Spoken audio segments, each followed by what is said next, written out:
working as an artist and a writer and as an educator in the field of, I guess, what you could call sound studies.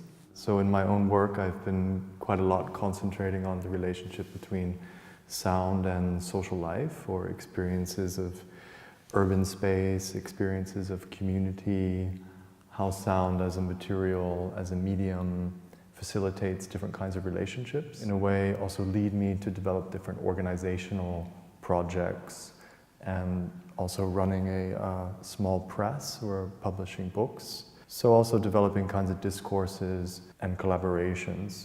In a way, I wanted to propose and to bring out a little bit this question about sound and relationality, but to try to think about it in terms of almost an acoustical question. So social acoustics as the main conceptual framework for this exhibition, for this edition of the festival, really tries to say, maybe in a sense we can think about social encounters, we can think about questions of community, we can think about these relationalities as acoustical materials, as acoustical operations. So anything to do with things like vibration or echo or reverberations, resonances, even rhythms. These things that are in a sense kind of acoustical properties or qualities, in a way start to shape and influence social experiences. So can we talk about relationships through the topic of echo? So my voice echoing in this room already starts to set up a relationship between myself and this architecture. That on one hand is a kind of acoustical question, but also something that also starts to influence my subjectivity. So Maria Andueza and Barbara Lazara, in a way for me, following their work a little bit in recent years, I felt they would be sort of interesting and also responsive to the proposal, to the topic, to the question.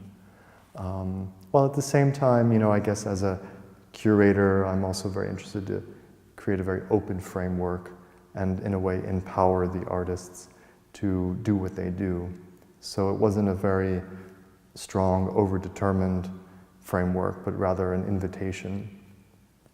So I think their projects and their work sort of articulate or express or wander around this notion of social acoustics, and maybe perform it in different ways. I mean, I think for Maria's work in particular, bringing up questions that maybe start to talk about cultural labor, about her experience, I guess, as being an artist, really.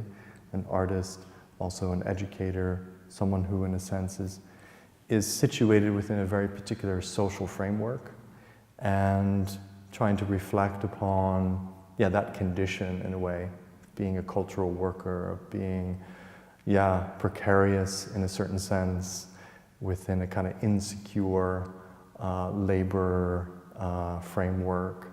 And then I think for Barbara, I mean, her work is always leading us to very essential questions about voice and about language and about how we speak.